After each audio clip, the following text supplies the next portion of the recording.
بسم اللہ الرحمن الرحیم۔ السلام علیکم ناظرین، اپنی نیکسٹ ویڈیو کے ساتھ آپ کو ویلکم کرتا ہوں اپنے اس چینل میں۔ امید ہے آپ سب خیریت سے ہوں گے۔ تو چلتے ہیں آج کی اہم نیوز کی جانب۔ سب سے پہلے ہم بات کریں گے یورپ انگلینڈ کی کرونا صورتحال پہ اور اس کی سفری صورتحال پہ کہ آج کل کیا سفری ریسٹرکشنز ہیں اور آنے والے وقت میں کیا سفری ریسٹرکشنز ہو سکتی ہیں۔ اس کے ساتھ ساتھ ماسک چھوڑنے والے ممالک کے بارے میں بتائیں گے کہ کن ممالک نے ماسک چھوڑنے کا اعلان کیا ہے۔ اس کے بعد امریکہ کا یورپی یونین کے باشندوں کے لیے ورک پرمٹس ایشو کرنے کا اعلان کیا ہے، وہ کن شعبوں میں ہے اور کون کون اپلائی کر سکتا ہے، اس پہ بات کریں گے۔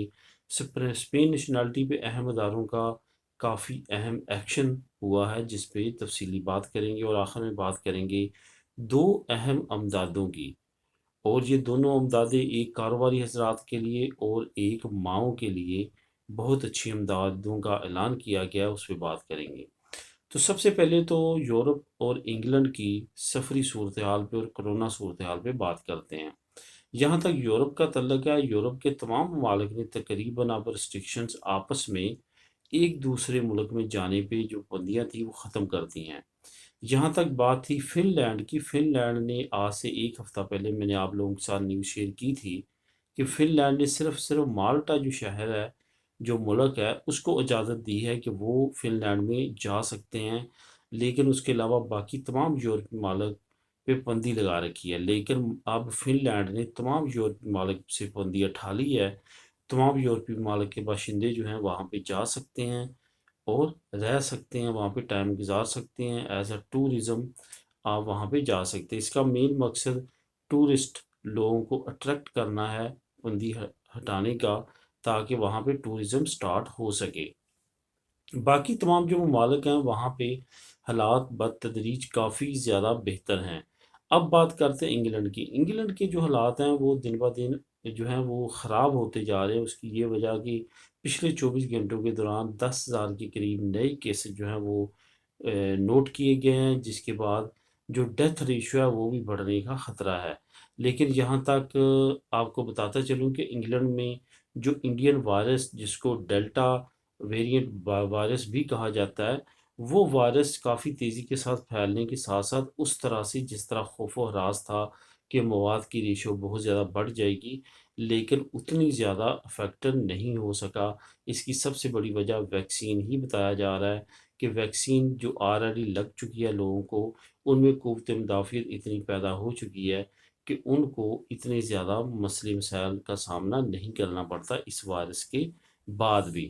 یہی وجہ ہے کہ تمام ممالک اب فوکس کر رہے ہیں کہ زیادہ سے زیادہ اپنی آبادی کو جو ہے وہ ویکسینیٹ کیا جائے جلد سے جلد، ادروائز یہ دوبارہ سے پھیل سکتا ہے۔ 3-4 مہینے بعد جب دوبارہ سردی لوٹے گی تو دوبارہ سے حالات جو ہے وہ بتدریج خراب ہو سکتے ہیں۔ کچھ ممالک تیسرا، کچھ ممالک چوتھی لہر کا سامنا کر سکتے ہیں۔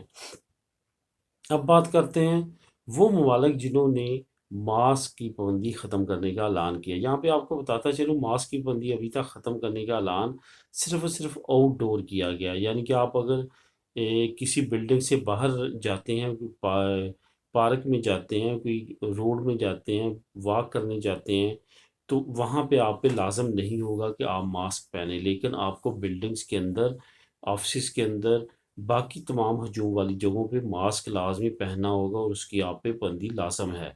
یہاں پہ آپ کو بتاتا چلوں جو میں ممالک بتا رہا ہوں اس کے علاوہ عنقریب مزید ایڈ ہوں گے، جس میں اسپین بھی ہے۔ اسپین بھی عنقریب اناؤنس کرنے جا رہا ہے کہ ماسک جو ہے وہ ختم کر دیا جائے گا آؤٹ ڈور میں۔ تو یہ اب فرانس نے، اندورا نے اعلان کر دیا ہے کہ آؤٹ ڈور میں ماسک نہ پہنیں۔ آسٹریلیا نے، امریکہ نے، برطانیہ نے، برازیل نے، پولینڈ نے اور ہنگری نے اور اسرائیل نے جو ہے اب تک اعلان کیا ہے کہ ان کے جو شہری ہیں وہ آؤٹ ڈور بے شک ماسک نہ پہنے، کوئی بھی کسی طرح کی بھی پابندی نہیں ہوگی اور ان کو جرمانے کا سامنا بھی نہیں کرنا پڑے گا۔ یہ بلا شبہ ایک بہت اہم پیش رفت ہے۔ اب بات کرتے ہیں نیکسٹ نیوز کا، امریکہ کا یورپی یونین کے لیے ورک پرمٹس کا اعلان۔ اس کا میں لنک بھی آپ کو نیچے پرووائڈ کر دوں گا، آپ اس کو کلک کر کے خود بھی ریڈ کر سکیں گے۔ یہ تقریباً 15 ممالک کے قریب ممالک کو جو ہے ان کے لیے اناؤنس کیا گیا ہے۔ اس میں جو سب سے مین سیکٹر ہے وہ ہے ایگریکلچر کا، یعنی کہ ایگریکلچر میں USA کو بہت بڑی تعداد میں ورکرز کی ضرورت ہے جو جا کے ایگریکلچر میں کام کریں۔ اس کے ساتھ ساتھ کنسٹرکشن کا شعبہ ہے، کنسٹرکشن میں بھی بہت بڑی تعداد میں لوگوں کی ضرورت ہے۔ یہ آپ کو بتاتا چلوں کہ کرونا کے بعد جیسے جیسے اثرات دنیا کے ممالک میں ختم ہوں گے، ویسے ویسے وہاں پہ شارٹیج کا سامنا کرنا پڑے گا ممالک کو۔ میں نے ریسنٹلی مختلف ویڈیوز میں آپ لوگوں کے ساتھ شیئر کیا تھا کہ انگلینڈ میں بھی اب تک 7 سیکٹر ایسے سامنے آ چکے ہیں جہاں پہ بہت زیادہ کمی ہے لوگوں کی، ورکرز کی۔ تو آنے والے وقت میں مزید جو ہے سیکٹرز وہ سامنے آ سکتے ہیں جہاں پہ جو ہے وہ کمی ہوگی ورکرز کی۔ تو اسی طرح یو ایس اے نے بھی اعلان کیا ہے جس میں اسپین بھی شامل ہے۔ اسپین سے بھی آپ اپلائی کر سکتے ہیں۔ تمام اپلائی کرنے کا، تمام چیزوں کا طریقہ کار، ہر چیز جو ہے بڑی تفصیل کے ساتھ اس لنک میں بتائی گئی ہے۔ وہاں پہ ایک ویڈیو بھی ہے، اگر آپ وہ ویڈیو دیکھیں گے تو آپ کو زیادہ اچھے سے سمجھ آئے گی کہ آپ کس طرح سے وہ ویزا اپلائی کر سکتے ہیں۔ اسپیشل ایک کیٹیگری رکھی گئی ہے ان ورک پرمٹس کے لیے۔ ان ورک پرمٹس کی وہ ریکوائرمنٹ آپ نے پوری کرنی ہے اور آپ اپلائی کر کے وہاں پہ جا سکتے ہیں، جو کہ نہ ہونے کے برابر ریکوائرمنٹس ہیں۔ یہاں پہ آپ کو یہ بھی بتاتا چلوں کہ بہت سارے دوست آپ مجھے یہ کمنٹ کر سکتے ہیں کہ کیا ہم پرماننٹ ریزیڈنسی پہ جا سکتے ہیں؟ بلا شبہ جا سکتے ہیں۔ اگر کینیڈا ورک پرمٹ پہ آپ پرماننٹ ریزیڈنسی پہ جا سکتے ہیں تو ظاہر ہے یو ایس اے میں بھی جا سکتے ہیں، انگلینڈ میں بھی جا سکتے ہیں، یا کسی بھی اور ملک میں بھی جا سکتے ہیں، کیونکہ ہر ملک کی یہ ریکوائرمنٹ ہوتی ہے کم از کم جس ملک سے آپ اپلائی کر رہے ہیں وہاں پہ آپ کی پرماننٹ ریزیڈنسی ہونی چاہیے۔ یہاں پہ یہ بتاتا چلوں کہ ٹیمپریری ریزیڈنسی والے بالکل اپلائی نہیں کر سکیں گے۔ یہاں پہ جن پہ پرماننٹ ریزیڈنسی ہوگی وہ، یا جن کے پاس نیشنلٹی ہوگی وہی اپلائی کر سکیں گے، ادروائز دوسرے لوگ اپلائی نہیں کر سکیں گے۔ اب بات کرتے ہیں کہ اسپین نیشنلٹی پہ اہم اداروں کا ان ایکشن۔ یہاں پہ آپ کو بتاتا چلوں کہ آج سے چند دن پہلے میں نے ایک ویڈیو آپ لوگوں کے ساتھ شیئر کی تھی کہ کچھ ایسی چیزیں سامنے آئی ہیں جس سے یہ پتہ چلا ہے کہ بہت بڑے پیمانے پہ بہت بڑے بڑے سیکٹر میں کرپشنز ہو رہی تھیں، جس میں ٹریفک کا سب سے بڑا شعبہ تھا، جہاں سے بے شمار لوگوں کو انہوں نے ایسوں کو پکڑا جنہوں نے جعلی جو ہے وہ ڈرائیور لائسنس بنوائی تھی۔ اس کا مطلب یہ نہیں تھا کہ ان کا پیچھے ریکارڈ نہیں تھا، ریکارڈ تھا، لیکن انہوں نے اندرونی ان دفتروں کے، ان اداروں کے لوگوں کے ساتھ مل کے جو ہے وہ اس طرح کی کارروائیاں کیں، جعلی ڈاکومنٹس بنوائے، جس کے بعد آہستہ آہستہ اس تمام نیٹ ورک کو پکڑ لیا گیا۔ اب نئی سچویشن یہ سامنے آئی ہے کہ وہ لوگ جنہوں نے اسی طرح کا فارمولہ استعمال کرتے ہوئے، اسی طرح کی کرمنلز کی مدد حاصل کرتے ہوئے اپنی نیشنلٹی لینے کے لیے لینگویج کورسز کیے تھے، وہ جب فنگر دینے گئے، جب اپنی اوتھ دینے گئے اور وہاں پہ ان کو اس پرابلم کا سامنا ہوا کہ ان کو زبان بالکل بھی نہیں آتی تھی، تو اس وقت وہاں پہ ان کو شک گزرا اور انہوں نے ویریفیکیشنز کے لیے جب میڈر سے رجوع کیا اور تمام چیزوں کو جب جانچ پڑتال کی گئی تو اس کے سامنے بھی یہی چیزیں سامنے آئیں کہ انہوں نے بھی کہیں دے لے کے یہ سرٹیفکیٹ حاصل کیے ہیں، یہ اوریجنلی انہوں نے حاصل نہیں کیے، یعنی کہ خود بیٹھ کے یہ ایگزام پاس نہیں کیے۔ اب اس کے بعد کیا ہوا ہے کہ اب ان کے خلاف بھی ایکشن شروع ہو رہا ہے اور بڑی تعداد میں ان لوگوں کو پکڑنے کی کوشش کی جائے گی جنہوں نے اس طرح کا طریقہ کار استعمال کیا، اور ان سے یہ پوچھ گچھ کی جائے گی کہ انہوں نے کن لوگوں کے ذریعے یہ سرٹیفکیٹ حاصل کیے ہیں اور ان کی ڈیٹیل جاننے کی کوشش کی جائے گی۔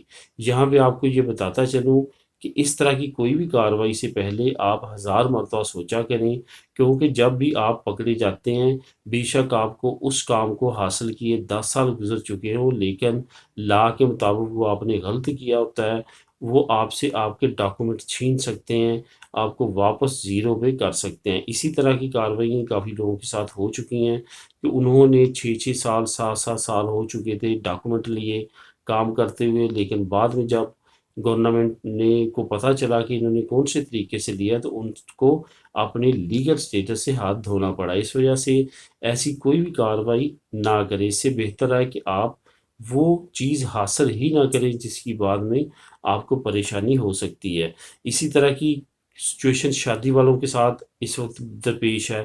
بہت سارے لوگوں کو لیٹر آئے ہیں، بہت سارے لوگوں کو ایسوں کو لیٹر آئے ہیں جنہوں نے اس گھروں کی صفائی کے کنٹریکٹ لگائے تھے، دیسی لوگوں کے، اب ان کو ان لیٹر ڈال کے پوچھ رہے ہیں کہ آپ نے کنٹریکٹ خرید کے لگایا تھا یا آپ کا صحیح کنٹریکٹ نہیں ہے۔ اس طرح کی وضاحتیں مانگی جا رہی ہیں، اس وجہ سے بہت زیادہ احتیاط کرنے کی ضرورت ہے۔ اب کاروباری حضرات کے لیے ایک بڑی امداد اور جو مائیں ہیں ان کے لیے یہ دو مختلف شہر ہیں، دونوں بڑے شہروں میں ہماری بہت بڑی کمیونٹی رہتی ہے۔ سب سے پہلے تو میں کاروباری حضرات کے لیے بات کروں گا۔ یہ کتلونیہ نے اعلان کیا ہے 99 کروڑ یورو کا اور 99 کروڑ امداد کا اعلان کیا ہے۔ اس کے لیے ضروری ہے کہ آپ کی جو آتونومو ہے وہ 1 جنوری 2020 سے پہلی ہوئی ہونی چاہیے، یا آپ کا امپریسا یا آتونومو، ٹھیک ہے۔ اس کے بعد آپ کی آمدن جو ہے 2019 کی نسبت 30% یا اس سے کم ہوئی ہو 2020 میں۔ ظاہرہ 2020 میں کرونا تھا تو اٹس مین کہ آپ کی آمدن لازمی طور پہ کم ہوئی ہوگی، تو یہ آپ ایلیجیبل ہو جائے گی۔ یہ اپلائی آپ کر سکتے ہیں 21 جون پی سے 30 جون بدھ تک۔ کسی بھی جنرل دادی کتلونیہ سے رابطہ کریں اور وہاں پہ آپ اس امداد کے بارے میں اناؤنسمنٹ جو ہے وہ لے سکتے ہیں، ان سے تمام ڈیٹیل لے سکتے ہیں اور آپ جمع کروا سکتے ہیں، جس میں آپ کا رینتا وغیرہ چاہیے ہوگا۔ بہت ایزی پروسیس ہے، خاص طور پہ کاروباری حضرات لازمی طور پہ اپلائی کریں، اور یہ ایک اچھی امداد ہے جس کا کتلونیہ کی حکومت نے اعلان کیا ہے۔ اس کے بعد جو دوسری امداد ہے جو کہ 500 یورو کی ہے وہ ماؤں کے لیے ہے، اور وہ ہے میڈرڈ کمیونٹی کے لیے، یعنی کہ میڈرڈ جتنی بڑے ایریا میں آتا ہے اتنی ایریا میں جتنے گاؤں جتنے علاقے ہیں وہاں کے لوگ اپلائی کر سکتے ہیں۔ ماں کی عمر 30 سال سے کم ہونی چاہیے، اب تو اس کو 500 یورو ملیں گے 2 سال تک ایز اے ایودا، اور وہ حاصل کر سکتی ہے۔ تو ان دونوں امدادوں کے بارے میں کافی اہم معلومات جو ہے وہ آپ کو مل جائے گی اگر آپ اپنے علاقے کی ایجنٹا منتوں سے رابطہ کریں گے، یا اپنی جنرل دار جو آپ کے علاقے کی ہے اس سے رابطہ کریں گے، تو آپ کو 100% تمام چیزیں واضح ہو جائیں گی۔ تو دوستو یہ تھی اب تک کی اہم نیوز۔ ملے نیکسٹ ویڈیو میں نئی نیوز اپڈیٹ کے ساتھ۔ اللہ حافظ۔